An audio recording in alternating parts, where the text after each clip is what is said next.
안녕하세요. 저는 새 아이의 엄마입니다. 저희는 속도 위반으로 결혼을 했어요.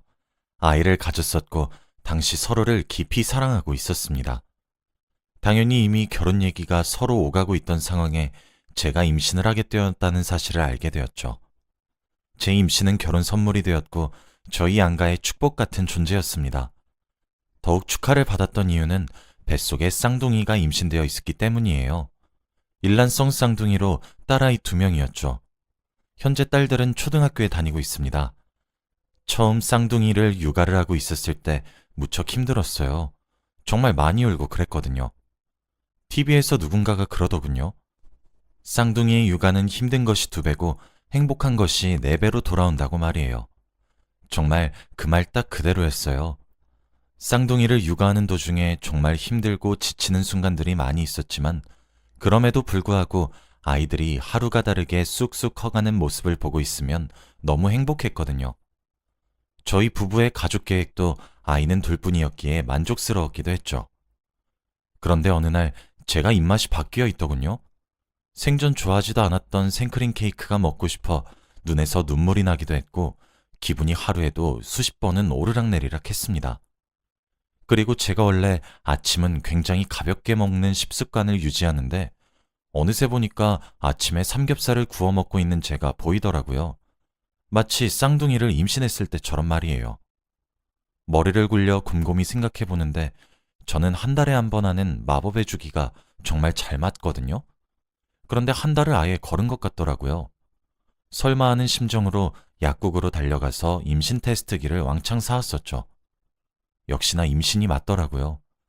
예상치도 못했고 원했었던 임신은 아니었지만 제 뱃속에서 새로운 생명이 또 자라고 있다는 사실이 문내 감격스럽기까지 했습니다.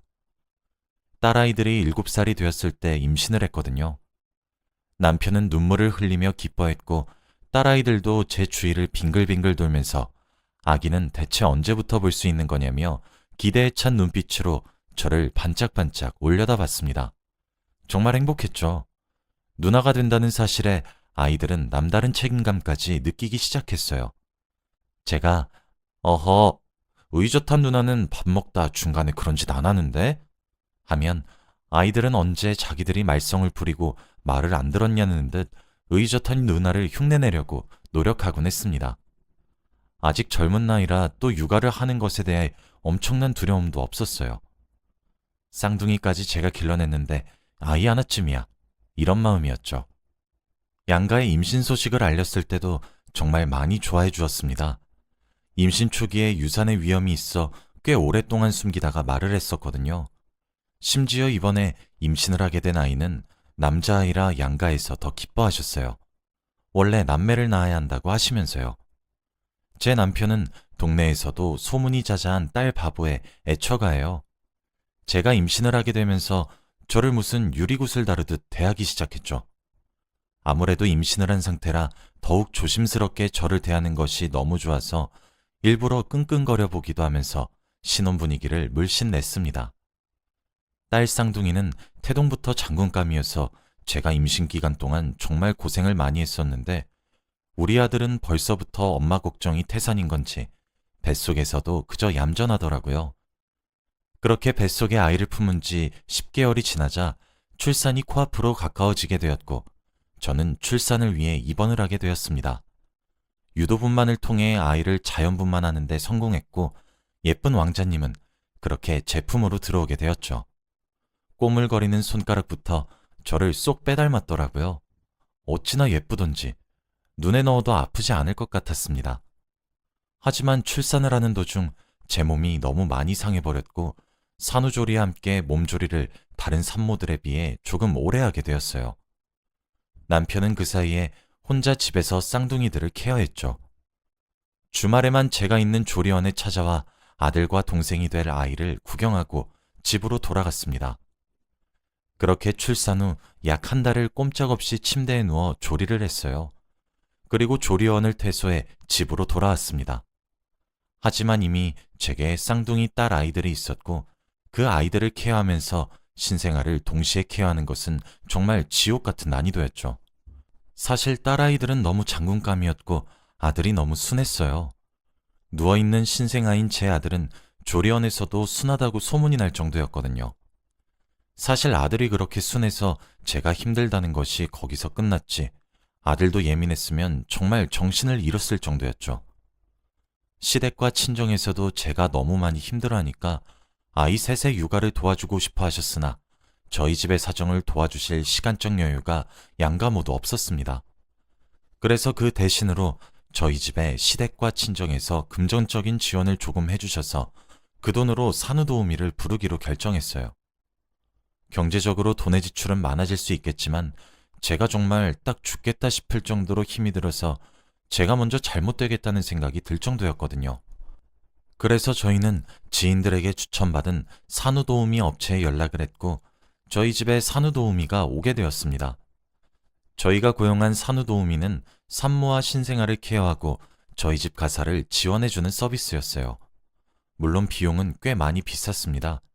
비용이 많이 비싸 오랜 시간을 부를 순 없었지만 그래도 그 도움을 주시는 몇 시간 동안은 제가 숨통이 트이니까 해볼만 했죠.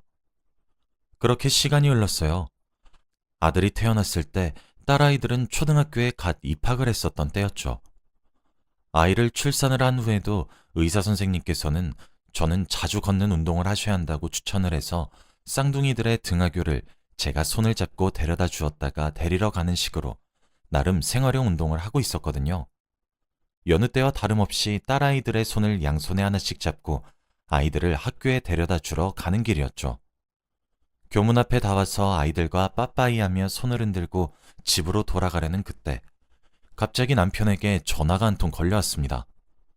원체 자주 전화를 걸어오는 남편이라 그때도 별 대수롭지 않게 여보세요 하며 전화를 받았죠.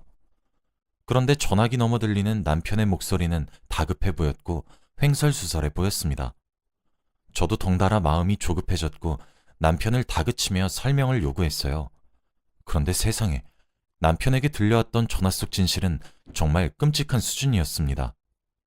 사실 저희 부부는 집에 가정용 CCTV가 거실과 아이들의 공부방에 설치가 되어 있어요. 저희 남편의 딸 사랑이 만들어낸 것이죠. 아무래도 아이가 둘인지라 저는 임신 후 결혼과 동시에 직장을 그만두고 가정주부로 전향을 했습니다.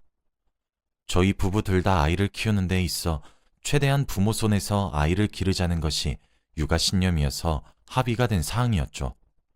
하지만 남편의 외벌이로 저희 식구를 건사하기 위해서는 남편이 정말 열심히 일을 해야 했어요.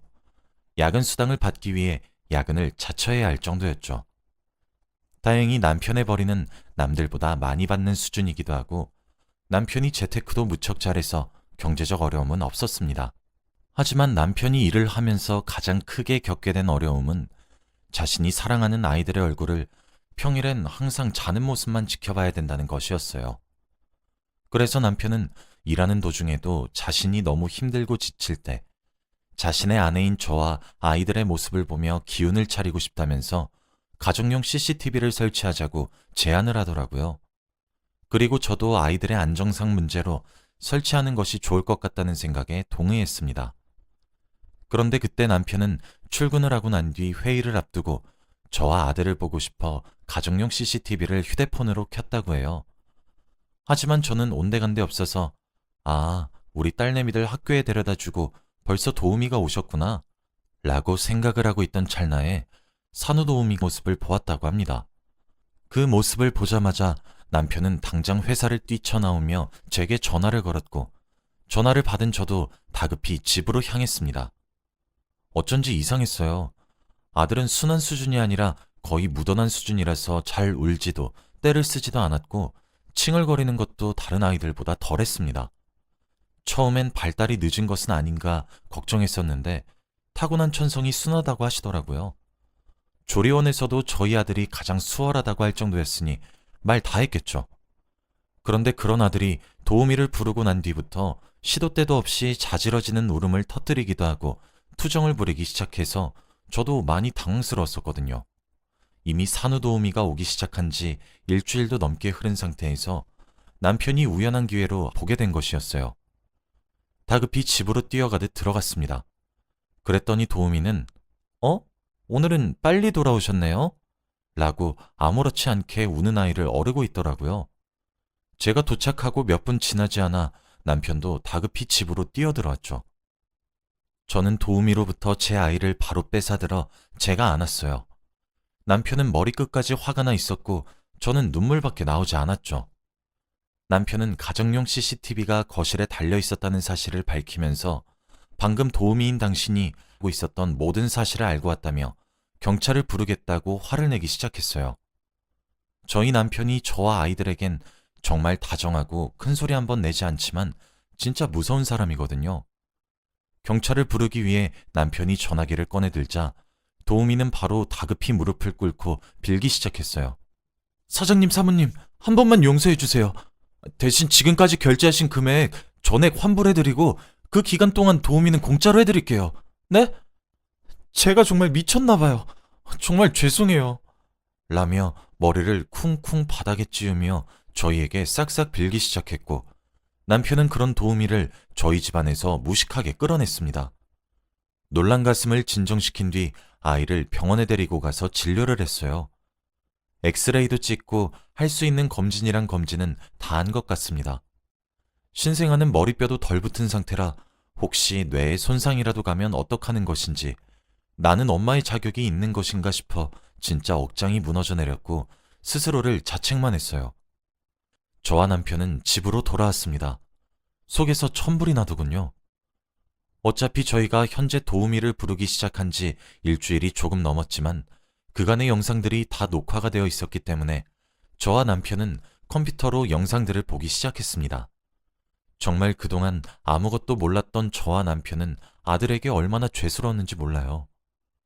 도우미는 제가 아이들을 등교시켰던 그 순간이나 제가 아이를 도우미에게 맡기고 방으로 들어가 낮잠을 자는 순간처럼 제가 아이 곁을 비웠을 때엔 무슨 인형이나 짐짝을 다루듯이 다뤘더군요. 저는 차마 끝까지 녹화된 영상을 볼 수 없었어요. 가슴이 찢어지는 마음이 딱 이런 기분이구나 싶었습니다. 저희는 당장 그 악마도 고개를 저을 도우미를 고소하기로 했어요. 가정용 CCTV가 이렇게 도움이 된다니 좋은 건지 나쁜 건지 알 수가 없었죠. 남편은 바로 회사의 사정을 얘기한 후 연차를 냈습니다. 다음 날이 되었죠. 제가 정말 기가 막혔던 이유가 뭔지 아십니까? 선물용 과일 세트를 하나 사서 저희 집 초인종을 누른 도우미 얼굴 때문이었습니다. 저는 어이가 없었고 문을 열지 않으려고 했지만 남편은 괜찮다는 듯 제 어깨를 두어 번 토닥이고는 문을 열어주었어요. 도우미는 그깟 것들의 사과의 선물이라며 저희에게 제발 받아달라고 허리를 숙였고 한 번만 봐달라고 싹싹 빌기 시작했습니다. 솔직히 진짜 한 대 치고 싶었어요.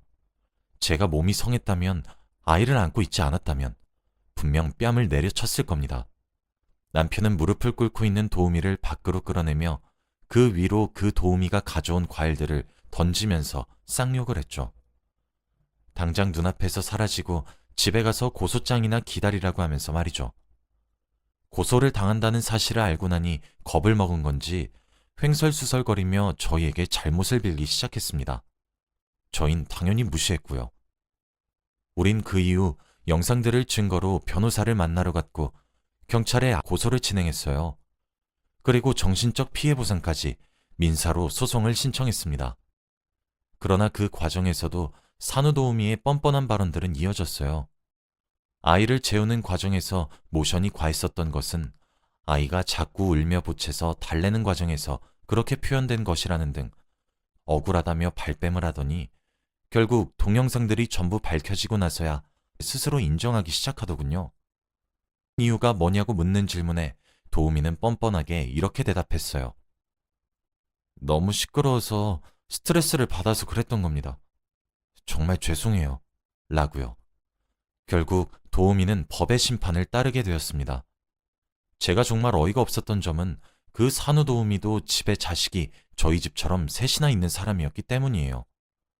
그들의 자식에겐 한없이 좋고 너그러운 부모였으면서 어쩜 남의 집 귀한 자식에게 그런 파렴치한 짓을 할 수 있는 것인지, 그리고 무엇보다 제가 남의 손에 아이를 맡기는 것을 많이 불안해했더니 자기만 믿고 맡기라며 제게 믿음과 신뢰를 주려고 했었던 사람이었어요.